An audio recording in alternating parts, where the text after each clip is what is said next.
Like, those people, are, to your point, are investigating a crime scene. Like, everybody has some inconvenience every once in a while. I think that's the point, is he didn't know it was a crime scene. But the you thing see security outside pro sporting events all the time.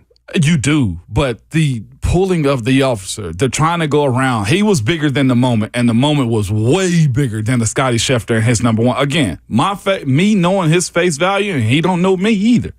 But he's got to build a bigger profile if he's going to want to do these types of things. Again, I've seen very humble people take big old steps as it pertains to their ego getting stroked a little bit more when they're in positions of power. Scotty had a moment. Scotty has to go check himself and say, I can't do these types of things before. And again, it's just a minor misdemeanor. Yeah, He's going to be cool. I can't make that conclusion without being there on who was too big for their britches, him or the police officer. Like, I don't. Scotty right now. I don't know that.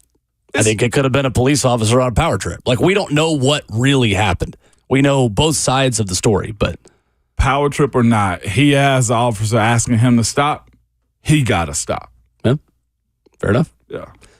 Yesterday, Nashville SC made a coaching change. Gary Smith is out after 6+ seasons. This was year number 7 for him. And speaking from experience and someone who has worked with Gary Smith for a long time, it is a big transition for Nashville Soccer Club, who is back on the pitch tomorrow, a 1:00 start against Atlanta United. Our pregame coverage will start here on the Zone at 12:30. Ruben Monthali takes over, player development coach at Nashville SC, as the interim for the time being.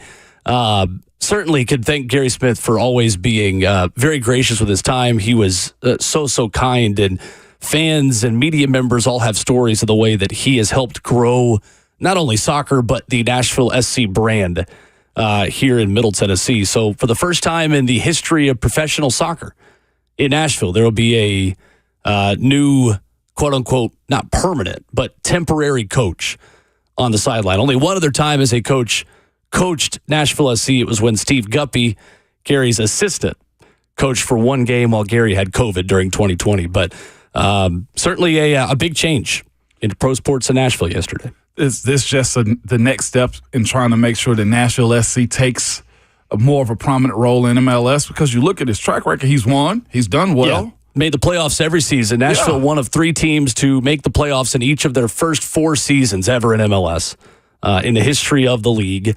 Nashville has won 3 of their first 12 games this season. Injuries played a major part in that, to Walker Zimmerman, to Hani Mukhtar, and to Sam Surridge, all 3 of whom are healthy and played over the week, midweek, and Wednesday night's win over Toronto. I think the challenge in MLS is you build your roster in a way where you can be competitive immediately, and then replacing that talent and moving forward and evolving tactically becomes a challenge. It is not like other U.S. pro sports where you are put at a major disadvantage. You can win in year 1 in Major League Soccer. You could win in year 2 if you build your roster in a certain way. And tactically, you have to evolve over time as well. I think that is the challenge for Nashville. That is the challenge for Charlotte. That's the challenge for Austin and Miami, these other teams that have entered the league over the past 5 seasons.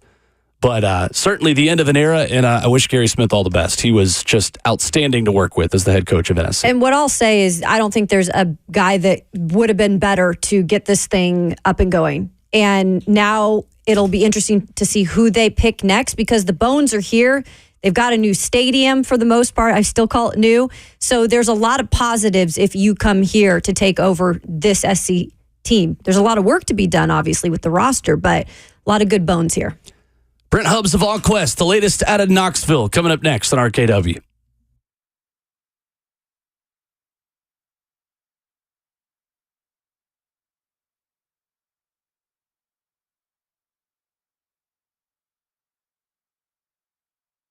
DickensSupply.com, that's where you go when you want to go where the pros go. Dickens Turf and Landscape Supply. Will Bowling here with my friend Trey Hartsook. Trey, you guys are everywhere around Middle Tennessee, ready to help people take care of their lawns this spring and summer.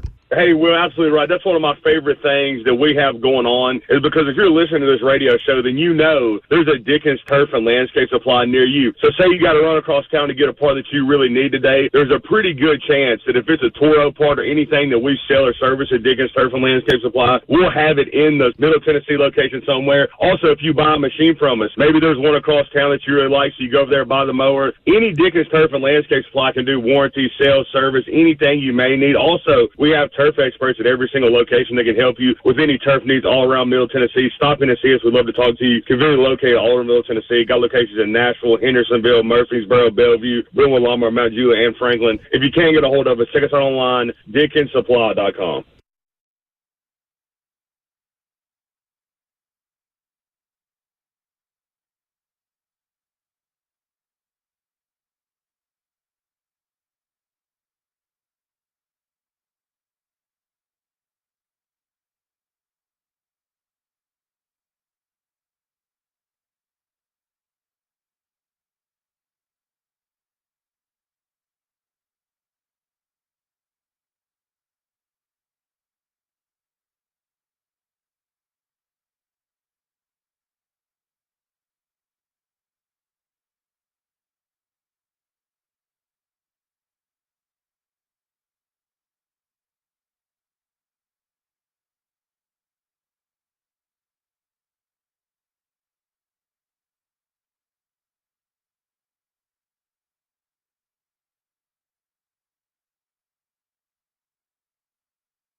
Friday morning on Ramon, Kayla, and Will. RKW brewed up by 8th and Rose. Ramon Foster, Kayla Anderson, Will Bowling, joined by VolQuest's Brent Hubbs.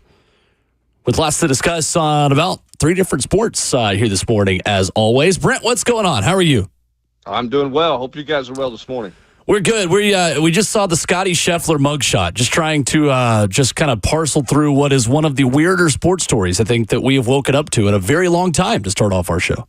Yeah, I mean it is a crazy story at this point for sure, and I'm sure the PGA is trying to figure out. Wait a minute, what just happened here? Because our bell cow is now got a mugshot and is going to miss his tee time this morning, it appears, and is going to be out of a tournament. So it is a very, very bizarre story for sure that obviously an ESPN reporter witnessed firsthand. So we'll see what happens with it. But it's not when you woke up this morning, it's not the story you thought you'd be talking about. That's for sure. That is absolutely accurate. I love this, Hubbs, okay? All right, you listen to this dark voice I got right. I love this, okay?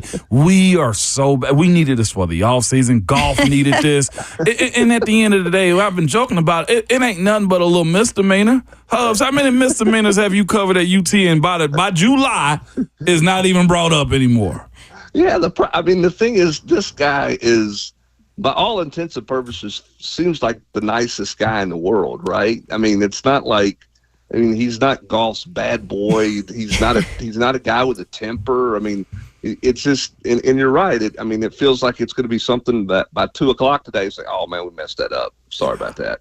And he's going home for the weekend to hang out with his newborn son because he didn't get to make his tee time on time. So, and obviously it's just, I don't know all the details. Nobody does, but it's giving everybody conversation for a Friday. That's for sure. Absolutely right. Brent Hubbs of VolQuest with us this morning. Brent, let's start again with our weekly Chaz Lanier